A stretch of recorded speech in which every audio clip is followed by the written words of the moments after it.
All right. Good evening, ladies and gentlemen. I bet this is a bit of a surprise for you, but both of us have been rather busy. So, we both had a little bit of downtime. So I figured let's see what's going on with what some of you have called apparently my humanity obsessed unofficial little brother of the internet, Calvin the Carnotaurus, who has been delighted to join us for this evening, and we're happy to have him. Calvin, how are you? Humanzy chimpanzee. I'm going Of okay. course. I'm just currently in a motel room. Uh, I haven't really been doing too much. I was up late last night watching freaking show I haven't seen in a long time, and that was about it. I see. So what have you been up to? Because a trend that both of us have had is we haven't uploaded in a minute, including myself, because both of us have been rather busy. What's been going on in the world of Calvin and humanity? I think I said just mainly just schoolwork stuff, to which I've just been having fun there. I'm trying to think if there's anything like notable to mention. Most I can think of is just any stupid stories I might have. Like the other day, I found out. So it's compulsory at the moment for us to have hats on or during recess and lunch. So I ended up getting a school hat, and it has like this like cord in it that you can adjust to make the hat tighter on your head if you want to. I found out Mhm. that you can actually pull it like all the way out and basically turn this thing into a mace. Really? That sounds Yeah, so I dangerous. basically just pulled it all the way out, so the hat's clumped up into this little ball, and then there's also like this bit so that way it stays at that tightness. This little plastic button. So I have at the base of the hat, and next minute I have most of the cord out, and yeah, I've basically made a freaking mace. I ended up chasing a friend of mine around the school while doing that. I know you still have the Mosasaur video in the works. I remember I recorded my part. I don't know if everybody else has recorded their part for it. Yeah, I haven't managed to work on it yet, but I got all but one chapter done. That being the size one, which is narrated by Creature Challenge. I was meant to get that during the Christmas holidays, but that didn't end up happening. I understand. Things happen. No worries. If I remember correctly, I think excluding his chapter, the video so far is like 50 minutes long. 50? Yeah. I think the cryptozoology chapter is about 19 minutes alone. And of course, the cryptozoology one is narrated by the man himself. Truth is scarier than fiction. Yes. He assisted me with my Megalodon cryptid video. That man is an encyclopedia when it comes to cryptids. And he's just a genuinely cool guy. So yeah, it's definitely good that he was able to assist you with that. It reminds me of like memes I see online of like girls with autism, and it might just show some random like dance or something. Then it has boys with autism, and it shows something stupid. You have two types of boys with autism. The one where they're using a dummy to distract a sniper during a battle, like one video I saw going around. Then you have the other type of autism, the one where you build up an encyclopedic knowledge on your favorite subject. See, I was told something different. I was told there's two types of autism. There's the autists that are obsessed with dinosaurs, and then there's everybody else. That's what I was always told. Well, I guess that means like pretty much like 90% of men out there are autistic. Exactly. Which isn't a bad thing, because I mean, if you don't like dinosaurs, there's something wrong with you. I need to show you this video Me- about this guy shows the most powerful dinosaurs of all media, and he did a video dedicated to carnivores, and he showed the Carnotaurus that's your avatar from what is it? I think it's called Dinosaur King. Yes. I Yes, guess he put that that thing as the was most on the video. powerful. Yeah, that was on the list. So I gotta send you that video. Yeah, I think I saw someone dubbed the Dinosaur King dinosaurs as the strongest fictional dinosaurs. And I watched this video, and he's not wrong. Like there was dinosaurs that could just casually, accidentally sneeze away an entire city by accident. I have the entire first season on DVD, and yeah, I used to watch that a lot when I was younger. I think I might have actually found the guy you're talking about once, and I watched his video on Allosaurus. To which I remember he said straight away, Dinosaur King just stomps out everything.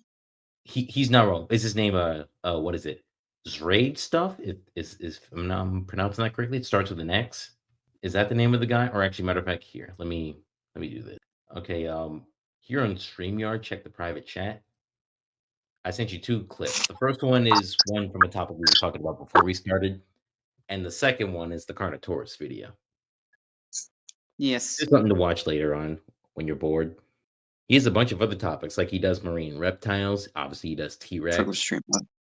He just did saber-toothed cats, and if you're not able to access them, I can always just send them to you via Discord. Whoops. That was something falling. I mean, things happen. No worries. Bong. We're just here having a conversation. That reminded me of once when I remember me and a friend of mine at school, we'd had a bit of free time, so we just sat there and I briefly mentioned someone. Next minute we hear that same person we just mentioned on the other side of the building yell out LeBron James. And we just started laughing. I summoned him. I was gonna say, is there a particular reason he said it? No, Like, he just yelled that out for no reason. no, of course. Because, yep. You should see. I've seen a lot of brain rot at this school. I'll say that. See, and that's the thing. This is why I need to send you that one book I was telling you about earlier. It's that you're somebody to like school. You're way too smart for school, and I don't mean that in a bad way. As in, like a lot of teachers, a lot of subjects are like, "Dog, this stuff is boring," or "I know all this," or "I could YouTube half of this stuff." When are you going to teach me Yeah. something difficult or something that's like on my level? Like most of the time, if you're falling asleep at school, it's because school's boring to you because you're way smarter than most of the adults there. You should have seen the reaction me and two other boys had once, where we saw two girls in this class come walking out and they're talking about the Sharktoz meme. Oh And I God. remember you just remember straight away, Jesus Christ. Followed up by another boy there said bloody hell. And that's where I went. Wasn't that just some stupid dick joke someone made? And the Yeah. next minute, in Yeah. front of the two boys and a friend of the said girls who had just left the room, I just go the woman wasn't even that attractive. How'd that meme even take off? No, you're not incorrect. It's just it shows that most people on the internet will be entertained by anything. Like she said something dumb and she already made her first million and got a podcast. And then all of a sudden it was like, oh my God, she's stealing crypto or money from everyone. And it's just like, well, what'd you expect? You guys gave her fame for no reason because she said like 3 words or 4 or whatever she said. The funniest bit is I saw a clip where she said that apparently that video was uploaded without her consent. Of So in course. other words, the guy had given her fame against her consent. And she'll still probably complain about it. Folks get entertained by like the simplest things sometimes, and it just makes you lose a little bit of faith in humanity, just a little bit. I mean, hey, you should see Lizette.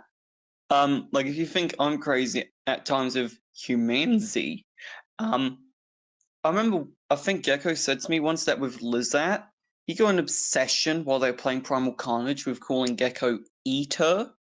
A little bit later, they're going through this model pack website for Unreal Engine, and Lizette says to him, "Put in Eater," and he types that into the search bar, and they get a model pack called the Eater One Model Pack.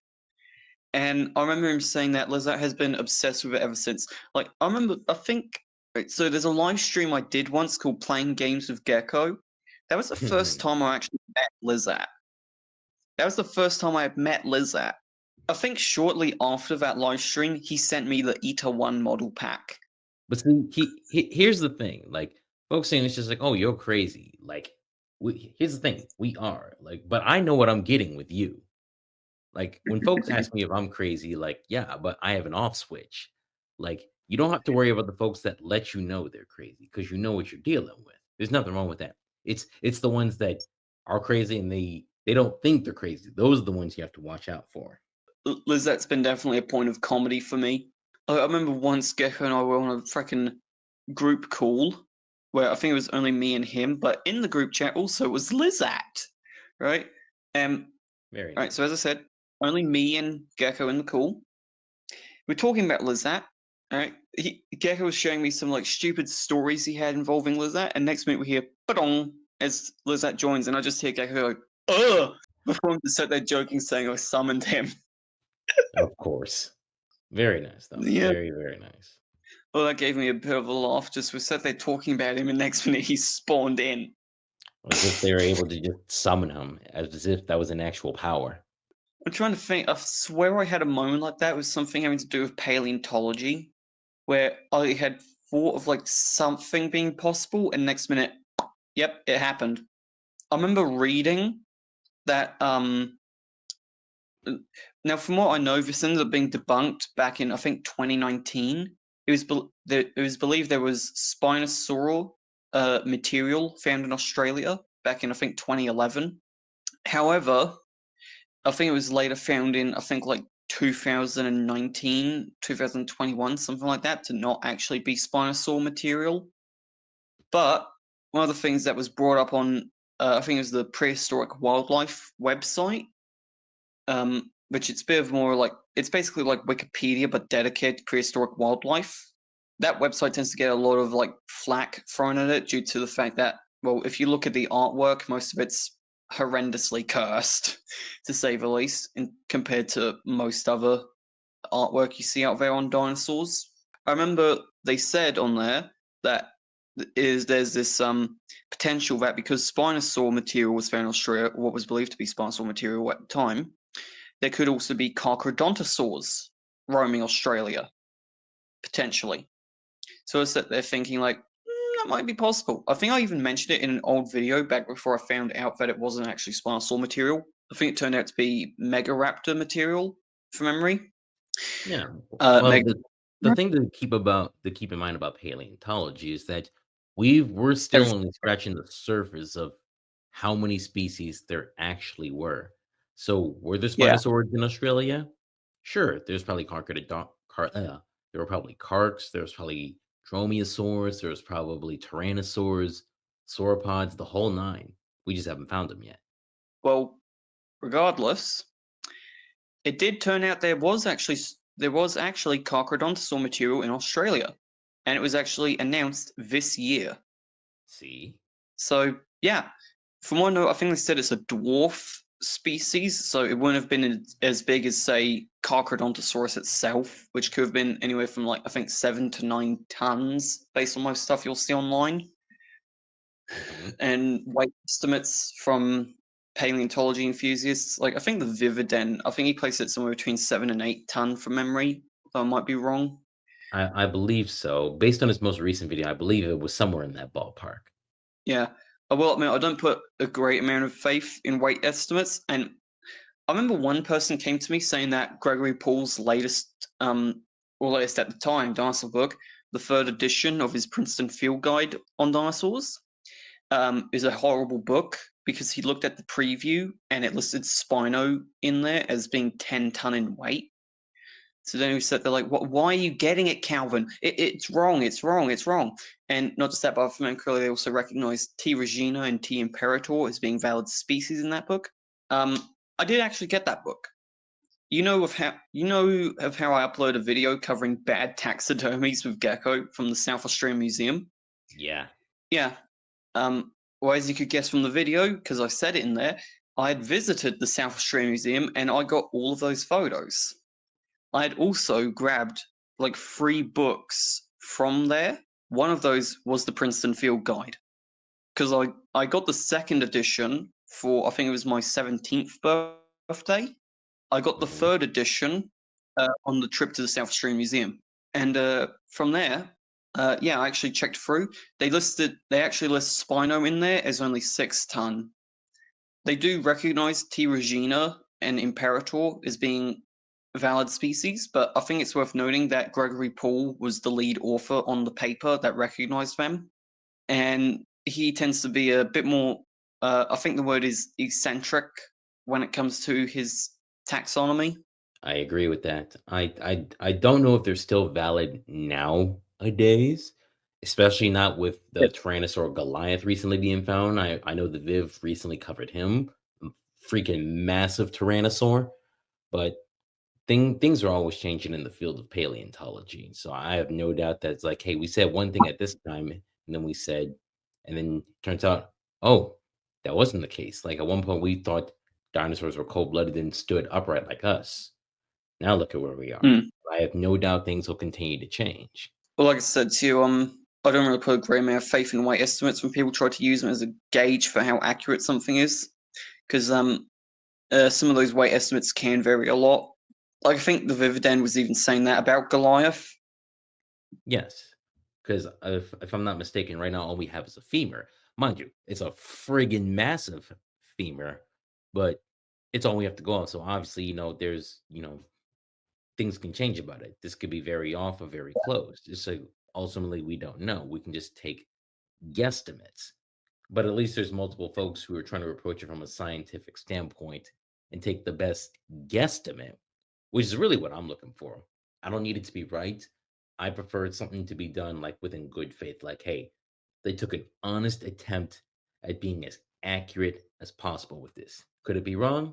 Sure. Will it change? Probably. But I mean, it's all we have to go off for now. I wanted to do this like probably back when Cope was announced, back when the Vividan made his first video on Cope. Because I remember, I think it was Tyrannotherium did a video saying of how he reckons it's rubbish because Tyrannotherium believes that T Rex maxed out at 10 tons and that anything past that is just too ridiculous. All right, because he believes that that wouldn't be able to handle the weight. And I think he said in a video he did on Goliath recently, as his own rant on Goliath, that apparently Thomas Holtz finds the weight estimates for Goliath to be a bit excessive. However, I don't really trust Holtz on that for various reasons. But I would, but I am interested in possibly doing a video on in the future about Cope and all that, going over like just like I guess the history of like exceptionally large T-Rex specimens that have been found. Because I think for a while Sue was crowned as the largest. There was even an entire book written dedicated to Sue, and I think the subtext had something mentioning her as the largest T-Rex. Then I think the Vividen did a video back in, I think probably like 2015, 2016, saying that apparently there were two T-Rex specimens known that were actually far larger than Sue, where I think he said the estimates were, from memory at least, I think he said 15.7 and 16.9 metric tons. However, those turned out to be greatly exaggerated, given the fact that he, no longer brings up those estimates. And I recall even reading in a book that mentioned one of those specimens that they accidentally mismeasured one of the femurs, and that according to this other author's scaling, one of the specimens is actually around 8.5 metric tons. But anyway, then in 2019, you had the announcement of the Canadian giant that is Scotty, all right, and then for probably I think it was like what 4 or 5 years he was crowned as the largest. Right, everyone was saying big T Rex, Scotty this, Scotty that, always Mhm. being brought up whenever anyone mentioned T Rex. Right, he was like the king, the full on like dreadnought, the Yamato of T Rex. Then in 2023, I think it was 2023, the Vividen did his video on Cope, and now sometime later in 2025, that was when he published the video, right? 2025 this year. Goliath, right? Not just that, but Oh, also like not just like a bit of a timeline in terms of like the largest, what considered to be the largest T-Rex specimens. Also, some of the history as well, because I think Cope. I remember because I watched like the Tyrannotherium's rant on how he reckons that Cope is like fake rubbish and all that. I actually found evidence that's not the case because there's a 2008 book called, I think it's Tyrannosaurus Rex, The Tyrant King. It's a multi-author work where I think it was edited by Kenneth Carpenter and Peter Larson. Peter Larson was, I think, one of the main people involved behind Sue. And Kenneth Carpenter is a very notable paleontologist. He's contributed to multiple books himself, and he's also written some other books of his own, like Acrocanthosaurus Inside and Out, which I highly recommend getting if you can. In that book, they have a list of T-Rex specimens they had documented at the time. Cope is listed there, both by his at the time, designation of whatever museum he was in at the time, and also his nickname, E.D. Cope.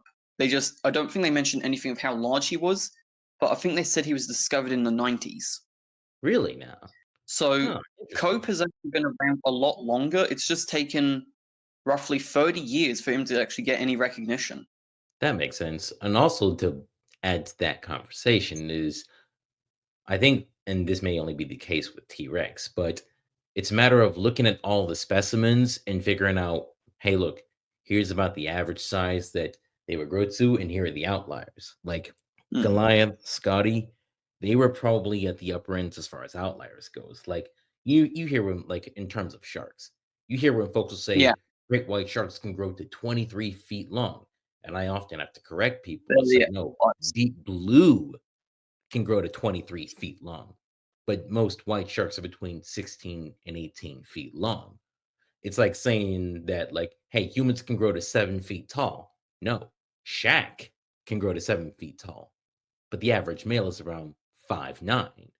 It's a matter of recognizing, hey, what's the average and who are the outliers? That's I think the biggest thing that we have to recognize when it comes to not just dinosaurs, but any sort of size estimates.